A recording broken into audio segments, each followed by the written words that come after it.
Hi, this is Dr. Celine.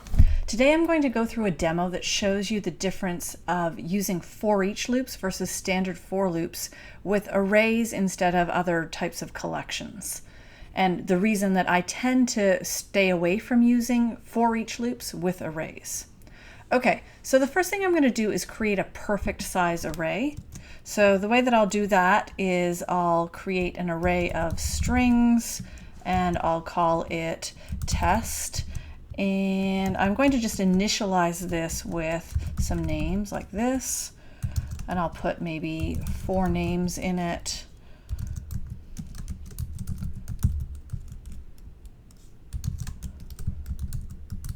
Okay, so this has initialized an array and we've got 4 elements in it, and because of the way this is initialized, this array will have a length of 4, it will have these 4 elements in it. It's a perfect size array. Now I can iterate across this array using the for each loop, or the advanced for loop, by doing this.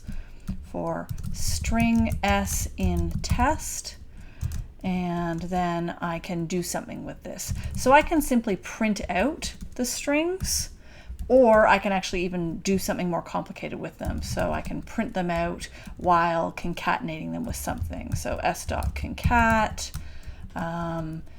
is a good name. There we go. So right now I've got these other sysout printlns down here are for what I'm going to do next. But for right now, let's test this and see what happens. This should iterate across these 4 names. It should print them, and it should also print each name concatenated with this statement. So let's test that. And here we go. So Celine is a good name, Stephen is a good name, etc. You can see this ran, there were no problems, it didn't generate any issues. So that's fine. The advanced for loop, or the for each loop as often known as, works perfectly well when you've got perfect size arrays. The problem happens when you have oversized arrays. So let's go down and look at what happens there. So this time I am going to create an array of strings, and I'll call it test2 equals new string, and I'm going to allocate 10 slots to hold names, but then I'm only going to actually use 4 slots. So here we'll say test2 of 0 equals Celine, and then I'm going to copy that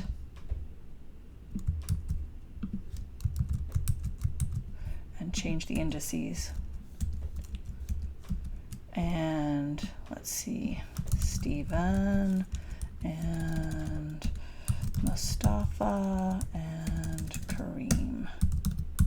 Okay, so now I've got an allocated array of strings. It can hold 10 strings, but it's only holding 4. So this is your typical oversized array. The length of the array is 10, but the number of items in it is 4.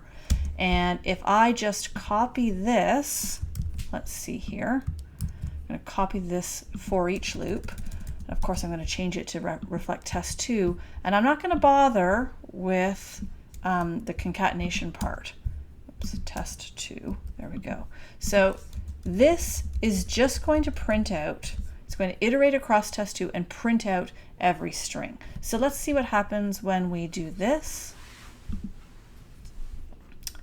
So that's the first one we just did, and this is this one with the oversized array. So you can see it printed out Celine, Stephen, Mustafa, Kareem, and then it printed out a bunch of nulls. So you might be like, oh, okay, well that's fine. It knew that the rest of the slots were empty. They weren't pointing at any objects, so it just printed out null. So that looks all right.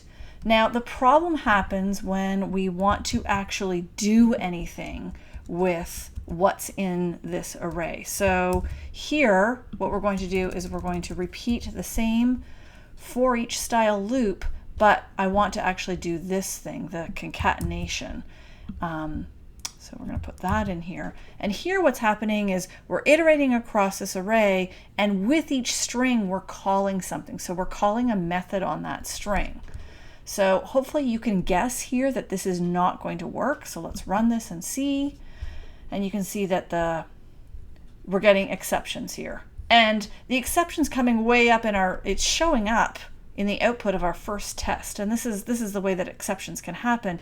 You know, the exception actually happened down here when we tried to dereference it, but it shows up way up here, and that means it's hard to debug. So you get these null pointer exceptions, and they show up in your output in various places that don't necessarily really tell you where it's happening. This all happened down here.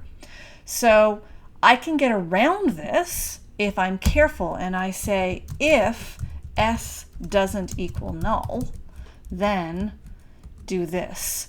And now if I run it, it should run, and it will print out these 4 names with is a good name, and it won't cause any null pointer exceptions. So here we go. So here we said we use oversized array in a for each loop and dereference the pointers, and so that's what we're doing. And it's all fine. This worked well, but you had to put in this extra check because this for each loop will try to do stuff with everything in that array, regardless of whether or not that array is null. And what I want to show you is that really this for each loop construct, this advanced for loop construct, it's really designed to work with collections. So what I'm going to do now is I'm going to create an array list and show you how this same problem doesn't happen. So array list of string names equals new array list of string. And I'm actually going to create, in some sense, an oversized array list. I'm going to initialize this and say I want 100. I'm going to be able to store 100 items in this array list. Of course, it wants to import it, so we'll add the import. Okay, but I'm only actually going to put a few names in here. So I'm going to say names.add Celine, and I'm going to copy that.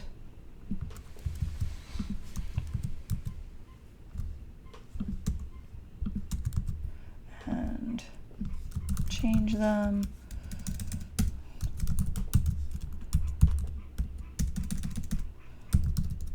Okay, so I've added 4 names here to my array list called names, and I can build a for each loop on this. So for string s in names, I can put in this exact same thing, this concatenation.